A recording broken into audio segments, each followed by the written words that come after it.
The acting director fired me while the CEO was away. I'm in charge now. Your boss knows that, right? He sneered. I told him to think twice and talk to the lawyer first. He smirked. No need. Just get out. When the CEO returned from vacation, he froze and shouted, "What the hell did you do while I was gone?" I was fired in less time than it takes to refill a coffee cup. And it happened because the acting director wanted the room to know he could do it. "Let's keep this efficient," he said, hands flat on the table, eyes skipping over everyone until they landed on me. "The CEO is in Europe. I'm handling operations. My name is Matilda Harper." I had been with the company long enough to know when a meeting wasn't about work. I didn't speak. I waited. He leaned back. "Your role is no longer necessary." One of the analysts shifted in her chair. Someone else opened their mouth, then closed it. I said calmly, "That's not a performance review." "It doesn't need to be," he replied. "This is about redundancy." "Redency," I repeated. "You're sure?" He smiled. "The kind people use when they think confidence equals authority. I'm in charge now. Your boss knows that, right?" I looked straight at him. "Before you do this, talk to the lawyer." The smile widened. "No need. Human Resources is already prepared." Two representatives stepped forward. Neither would meet my eyes. "This is effective immediately," one of them said, sliding a folder toward me. "If you could sign." I opened it. "Termination. No notice. No severance. Clean and fast." I signed. The acting director blinked. "That was easy." I kept the pen. "You asked for efficiency." He laughed. "Security will walk you out." I stood. "I'll see myself out." As I turned to leave, he called after me loud enough for the room to hear. "For the record, this company doesn't pause because one person leaves." I didn't answer. I didn't need to. The story you're about to hear is a fictional work created by the writing team at Revenge, Idaho. While inspired by real workplace dynamics and corporate power struggles, all characters, companies, and events are fictional. Each story carries its own message, its own consequences, and its own form of justice, never repeated, never recycled. By the time I reached my desk, my system access was already gone. Emails stopped syncing. Files vanished. Someone was moving faster than they understood. Human Resources hovered nearby. "Do you need a moment?" "No," I said. "I'm done." I took my bag, my coat, and the copy of the document I had just signed.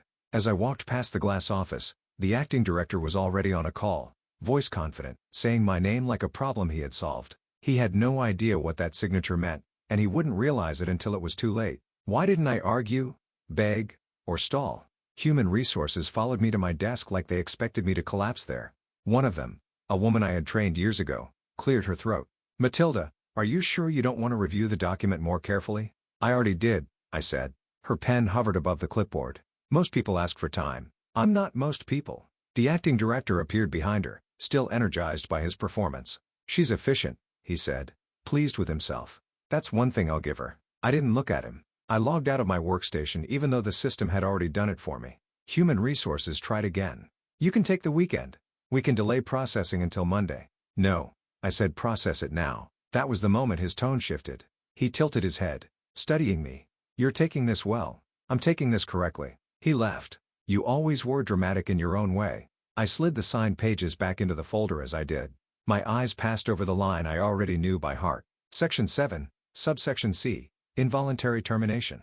Automatic release of assigned authority. Immediate effect. Human Resources frowned. "You don't need a copy. I already have one." The acting director waved them off. "She's done. Let's move." They left. He stayed. "You know," he said, lowering his voice, "people usually regret not fighting harder." I finally looked at him. "People usually regret acting without advice." He smirked. "Still pretending you matter." I picked up my bag. "Pretending implies effort." As I stood, he added, "You'll be locked out within the hour. Don't try anything clever." "I wouldn't dare," I said, and meant something entirely different. I walked toward the elevators. Halfway there, my phone buzzed once. System notification. Access revoked. Clean. Immediate. Exactly as ordered. Behind me, the acting director was already giving instructions, saying my name like it was past tense. By the time the doors closed, the process he had rushed was already running, and no one had thought to slow it down. What's the first thing that breaks when the wrong person leaves? I heard about it from a text message, not an alarm. "Hey, Matilda. Random question. Did you ever handle license CN 883,522? It was from Aaron in procurement. We'd worked together for years." He never texted casually. I replied, "Yes." "Why?" His answer came fast. "Vendor flagged it as inactive. This morning." I didn't respond right away. I called him instead. "This is probably nothing," he said quickly. Like he was trying to convince himself. The acting director already said it's a technical delay. What exactly did the vendor say? I asked. Aaron hesitated. They said shipment is paused until the C is revalidated. They attached the notice, read it to me. He cleared his throat. Receiving entity listed as non-compliant. License CN 8,883,522 inactive pending authorized signatory. I closed my eyes. Who did they list as the signatory? There was a pause. I could hear voices behind him. Someone laughing. Someone else saying just root it. Did you tell him that I asked? I tried. Aaron said. He waved it off. Said licenses don't just die because one employee leaves. They don't. I said they stop because authority is removed. He lowered his voice. He told legal to look later. Said the CEO hates delays. Another voice cut in on his end. The acting director's confident loud. Tell the vendor we'll update the contact by end of day. Aaron covered the phone. He wants to know if you can send over whatever you used to sign. I can't. I said because you don't want to, he asked. Because I don't exist in the system anymore. Silence. I didn't think it would be this fast, he said quietly. Neither did he, I said. We hung up. A minute later, another message appeared. Screenshot this time. The license ID circled in red. Under it, a single line. Authorization invalid. They thought something external had failed. What actually failed was the assumption that authority could be replaced as easily as a login. What happens when confidence runs into federal law? I wasn't in the room, but I heard every word as if I were sitting at the table. Aaron called me again. Voice tight. Legal's asking questions. Which ones? I said. The kind that don't have creative answers. He put me on speaker without asking. I heard a new voice. Older. Sharper. This is Melissa Grant, internal counsel. Matilda, I need clarity. You won't get it from me, I said evenly. I'm no longer employed. A pause. Papers shifting.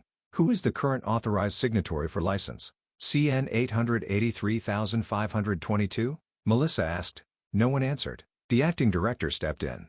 Irritation barely contained. That's being reassigned. Melissa didn't raise her voice. She didn't need to. Reassigned to whom? Another pause. She was terminated. Someone finally said a junior associate. Too honest to soften it. Silence followed.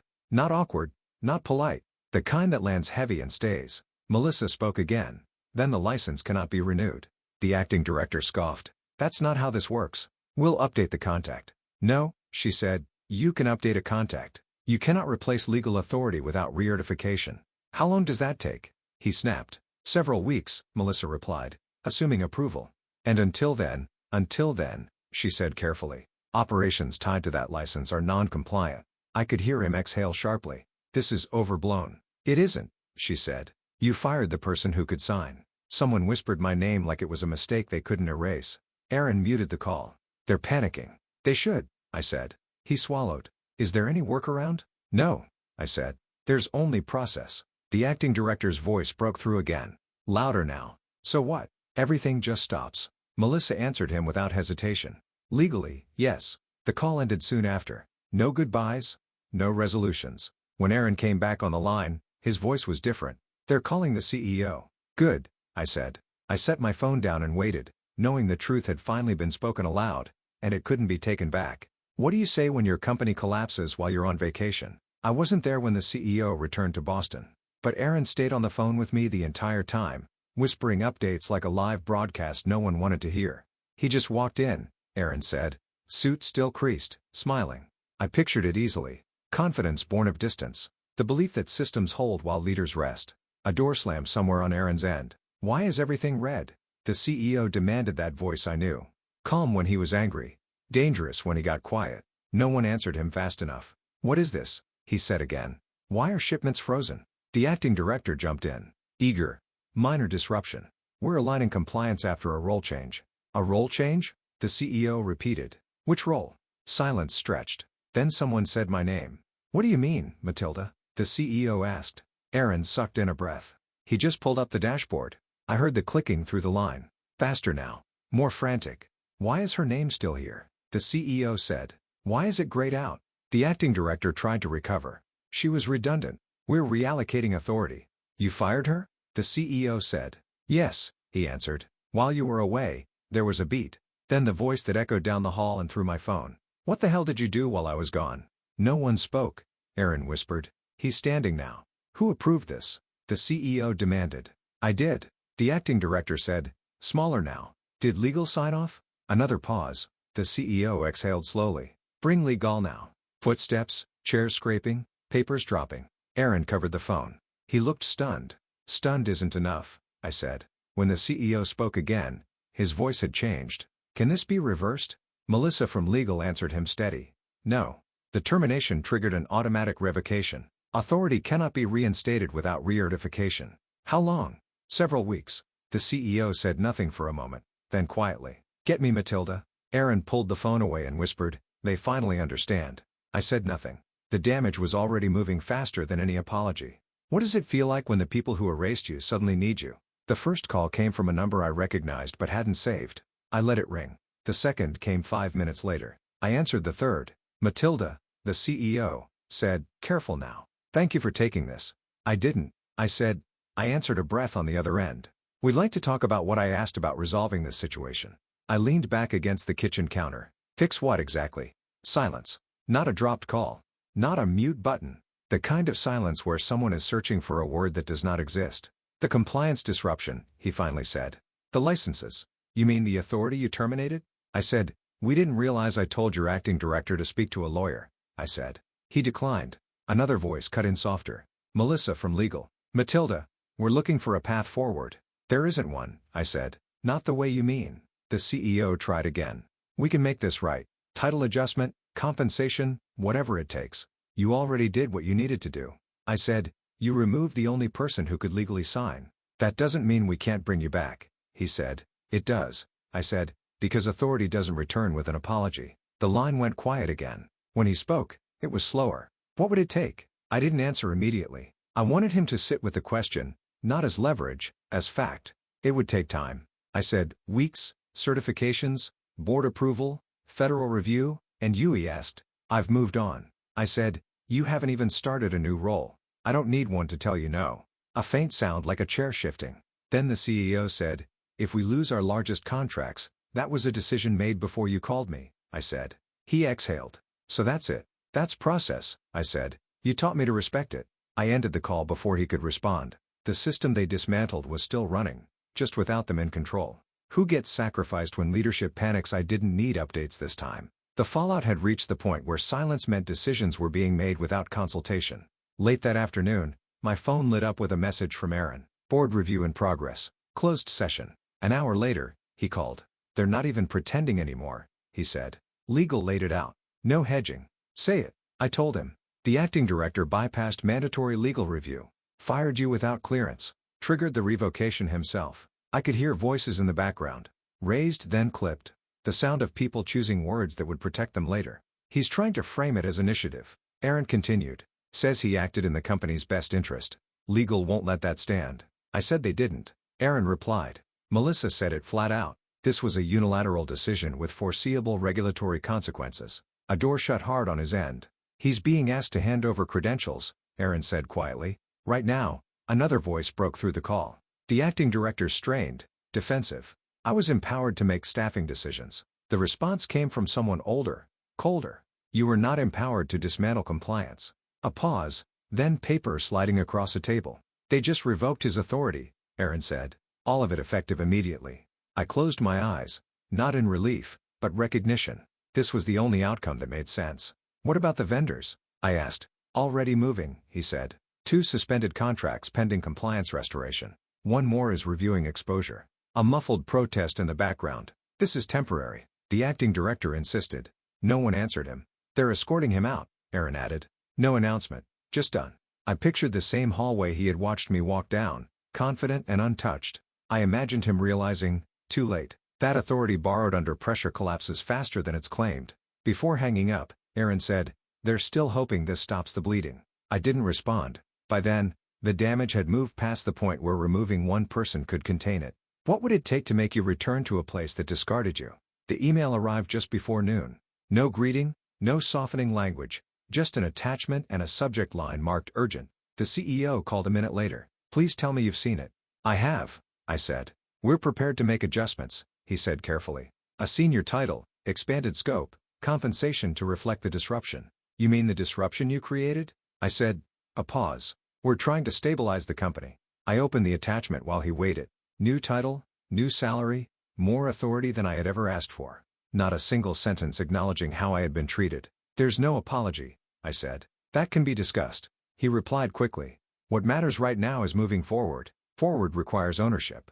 I said. Melissa joined the call. Matilda were offering a consulting bridge 6 months full cooperation from the board and silence. I said, I see the clause. That's standard, she said. So is my termination, I replied.